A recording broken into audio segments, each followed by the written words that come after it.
What's up, everyone? Today is episode 22, 23 of a 30-day hard challenge. Um, Today's just a trade recap. I think, honestly, today was an A-plus day. I'm going to break down why. So, going into the day, I was definitely bullish. This is equilibrium here. This is 4-hour equilibrium of this leg. We had London session high, and then just another intermediate high up here from the previous week. What I wanted to see was an open low high close day. Meeting off market open, we tap into somewhere lower, ideally equilibrium, which we did to push higher to take out London session high and this high up here. In terms of the 1 hour, we had a 1 hour gap that we were trading inside of off market open, with an SMT off of that. NQ already swept it out, whereas ES did not, as you can see. Here is equilibrium, this green line. What I wanted to see as a spike in the equilibrium for us to push higher, and that's exactly what happened. We had this 30-minute gap right here, and then these two hourlies up here that I was just taking account of, because if we did get along, I was going to go break even at the 30-minute or the hourly, or have my take profit set there, whatever. I just had note of that. Now, off market open, what happens? We dump, tap equilibrium, create an intermediate bullish SMT.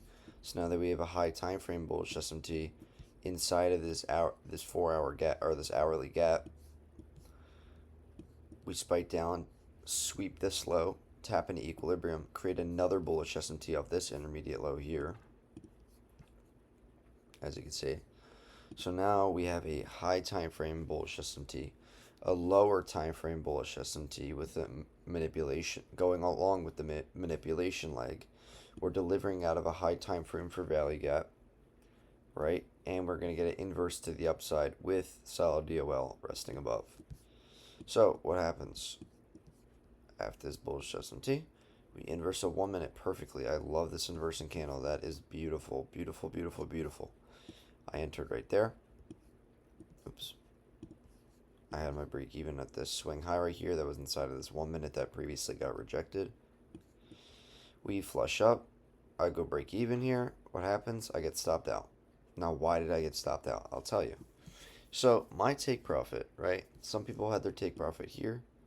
Some people are targeting this hourly. Some people are targeting London, whatever. I was on an eval, right? I am on an eval right now because I lost my other ones. And a $1,500 take profit was right here. Was this whole 30-minute getting filled, right? So what I wanted to see was us just tap into this 30-minute and probably get rejected out of it. See, what happened was we tapped into this 30-minute here, right, and immediately got rejection. We got rejection because we tapped into an unfilled 30-minute. Does that mean it's going to flip the entire bias? No, it's not. Doesn't mean we're going to be bearish now, but it does mean that we are going to get somewhat of a respect out of it, right? There's going to be LRL leading to our DOL, and that's the one thing that I didn't really pay attention to going into this trade, because, you know, I was expecting us just to flush all the way through, but in order for us to take out the DOL, like this hourly gap, there needs to be LRL, low resistance liquidity. What's that mean? That means an intermediate high, an intermediate high, an intermediate high. Highs or lows leading up to your major draw on liquidity. So even if you did fade this initial 1 minute and you wanted to see LRL build up to your DOL, even if you did wait, oh God, I'm sorry. Even if you did wait, right? We respect this 30-minute. There was no gap for us to inverse to the upside, right? There's no 30-second. There was no 1 minute. There was no 2 minute. And there was no 3 minute. So, to the people who did take this trade and were on evals and were targeting something like this, in order for them to hit, they would have had to not go break even at all. And I understand the narrative to not go break even because you know damn well, okay, once we tap in this 30 minute, there's a high probability, you know, we're going to respect this 30 minute and kind of go into our drawdown a bit here. But I'm confident in my setup and I'm confident that, you know, the higher time frame bias is definitely bullish. We have enough bullish confluences to know that we're not going to get stopped out. We just might tap into our, you know, stop loss a bit, but go higher. I know people who did that. I just I've done that in the past and I haven't been successful with it. I understand the narrative behind it. I completely get that, but I'm not the one to gamble with my stop losses. Where I'm supposed to go break even is where I'm supposed to go break even. And I can't let myself disrespect that because then I'd be breaking my rules. And I understand that it could be discretional, right? But, you know, who's to say that we could have rejected this 30 minute a little bit more, manipulated these lows even further, and then got the run? Then I would have just gotten fucking. I would have just blew an account because I was being stubborn and didn't want to go break even. So it's very hit or miss.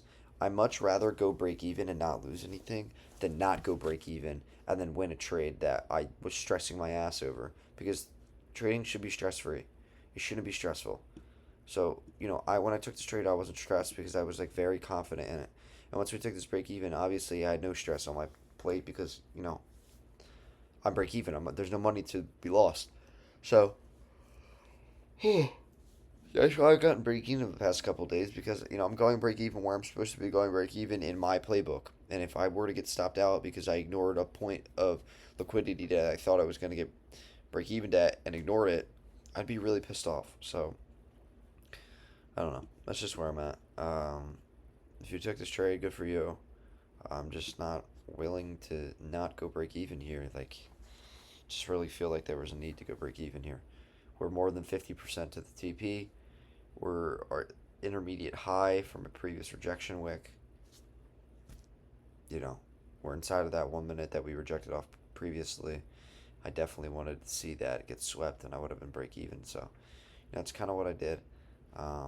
If you took this trade, good for you. If you targeted this hourly, if you're an XFA, great. That's amazing. Um, but that's pretty much my trade, and I will catch you guys in the next one. Peace.